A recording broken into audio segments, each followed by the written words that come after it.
Hello, growers. I have an exciting one for you today because I know a lot of the comments on the gardening videos that I've done is that you don't have the space. A lot of people don't have big gardens and you don't know how to grow vegetables in something that's not a big garden. So, in today's video, I'm going to take you out into my garden where I've set up a little thing.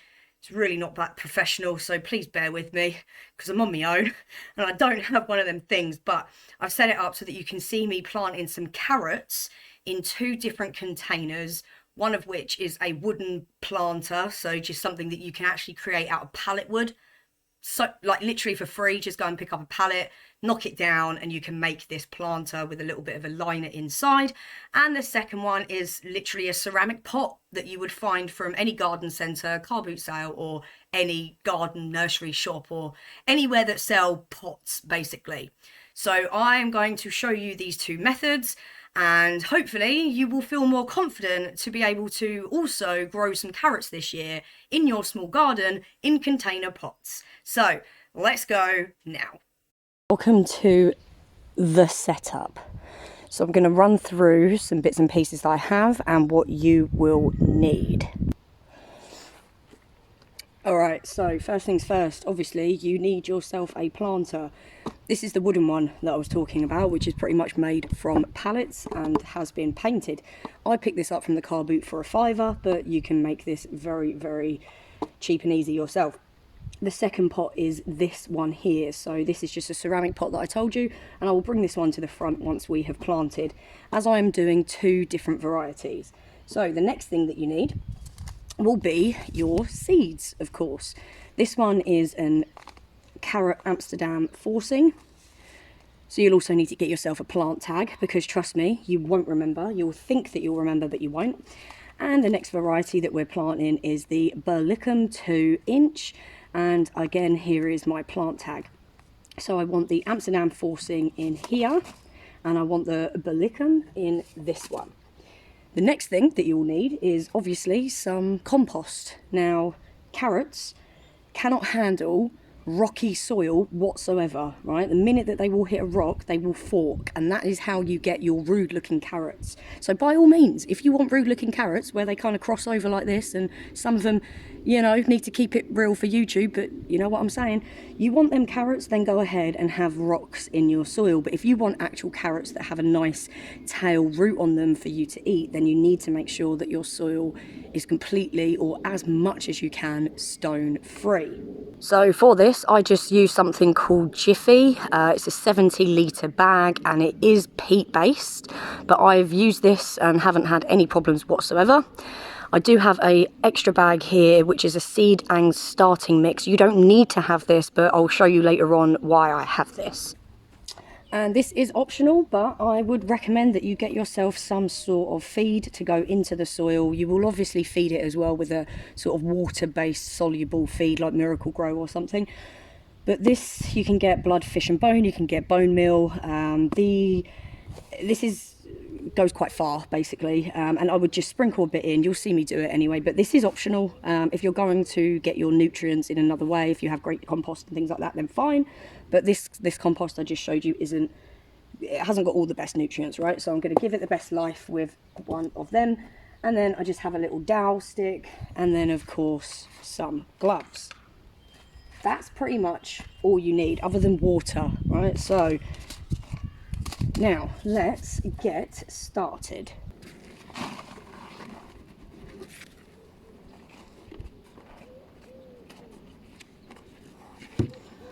So I've done a little layer of soil there.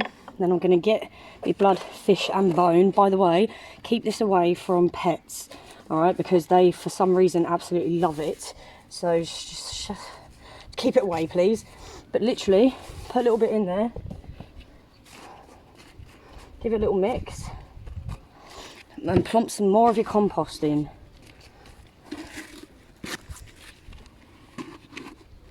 So if you notice, this compost here, there is no stones in it at all. It's very light, very airy. This is really, really good soil for carrots.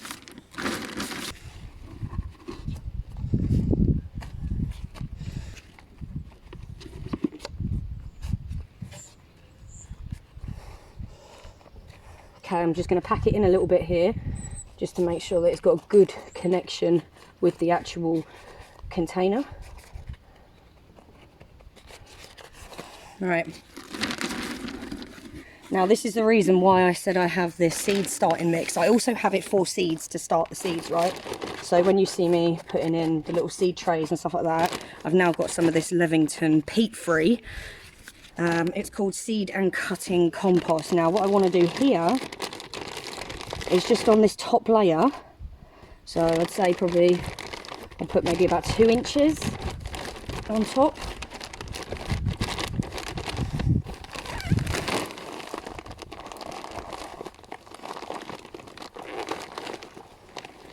See what it does.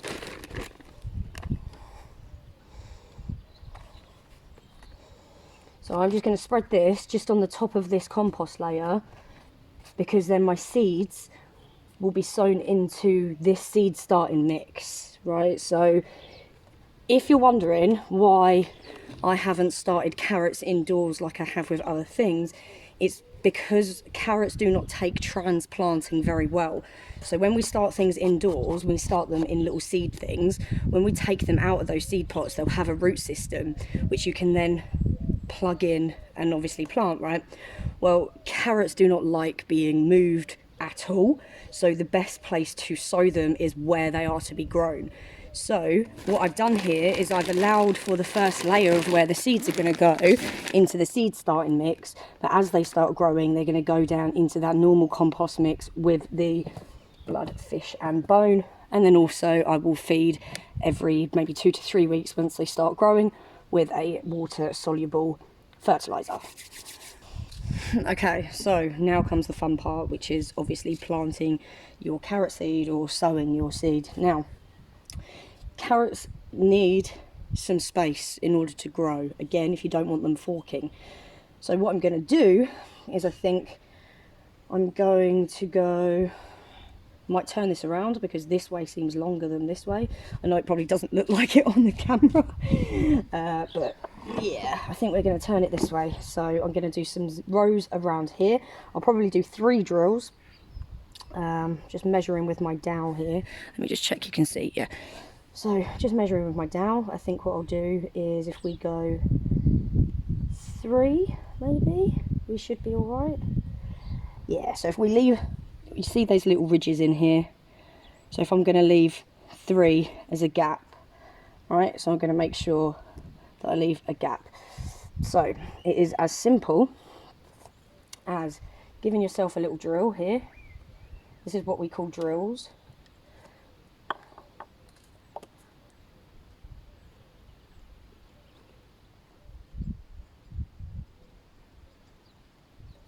Okay, so there's one little shallow drill there, which is a line. And then if I measure from here, 3 is here, so I'm going to go down here.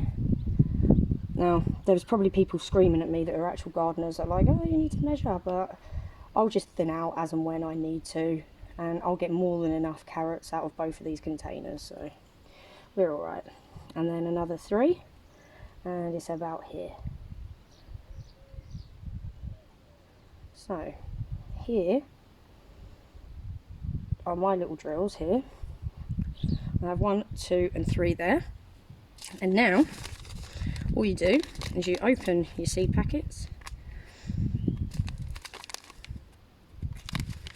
and we're going to sow them as thin as we can. And what that basically means is, because they're so small and there are so many, but carrots germinate very, very well, so most of the time when you put a carrot seed down, it is going to germinate given the right circumstances. So you don't want to be wasting too many seeds as you thin them out. So if you just sprinkle into these little drills, if you can see here, I'll give you a close-up once they're all done.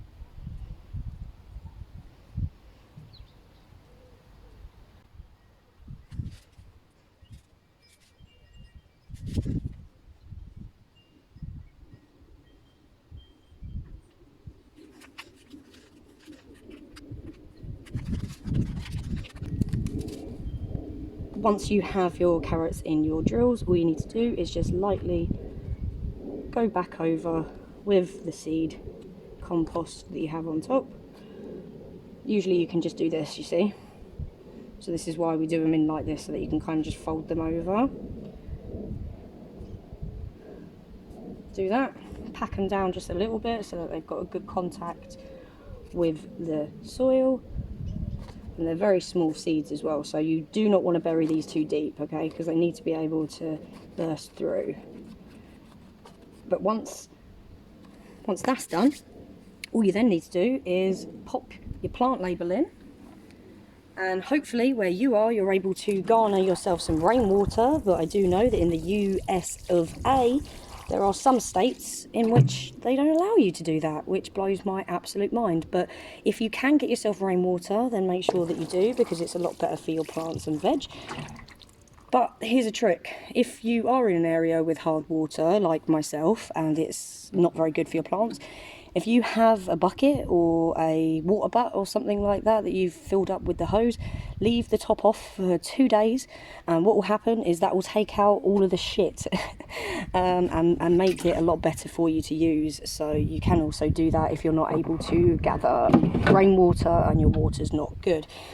But this now has been watered, and this is now done. So we can move over to the second variety, which is the Burlicum 2.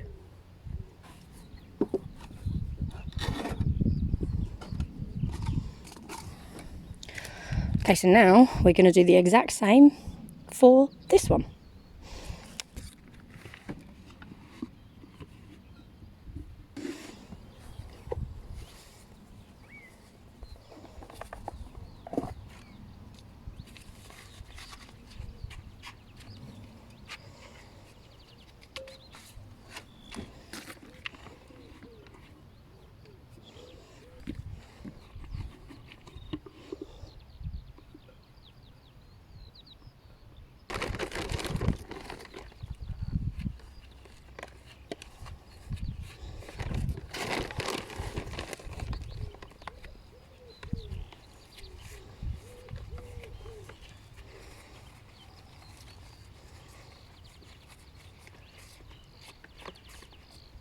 So we can do the exact same if we wanted with this. The drills would just be smaller, of course.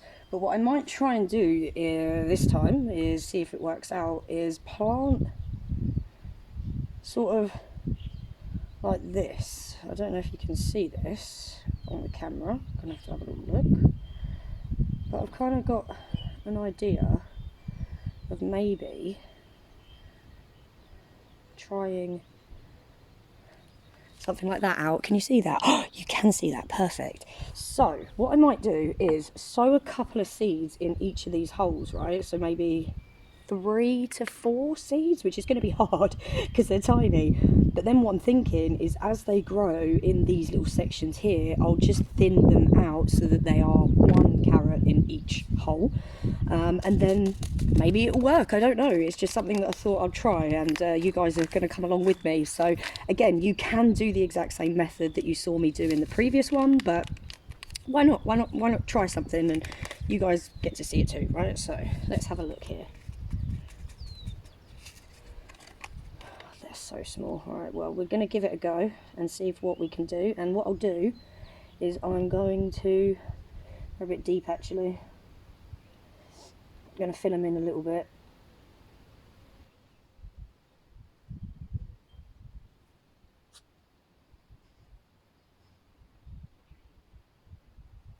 Right, so what I'm going to do is I'm going to put a couple in each and then close over the holes and see if this works. So we know that that's done once the hole's closed, right? And we'll see what we get. Also, I'm going to be succession growing, so I'm going to be doing in a couple of weeks' time some more carrots, so you will have a continuous crop if you do that throughout the year.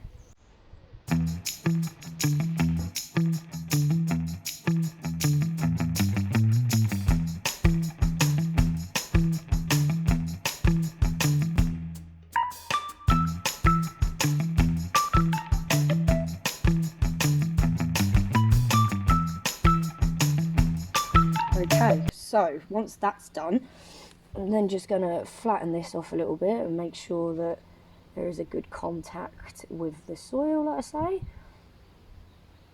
And then all we do is stick in our label and then give it a water.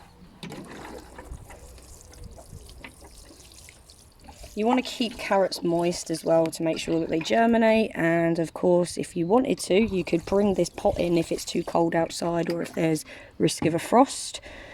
If you have a greenhouse, slam it in a greenhouse, but you can just leave it outside and wait for them to germinate, although you have to be patient with carrots because they can take anywhere from 7 to 21 days for you to even see some sprouts. So be patient with the carrot. And there we go. There is number 1 and there is number 2. And I have some bits in here as well, which I'll show if they start sprouting, if ever. Well, I hope it helps some of you. Thank you very much for watching. If you've got this far, you're an absolute OG. And of course, I will keep you updated on how we do.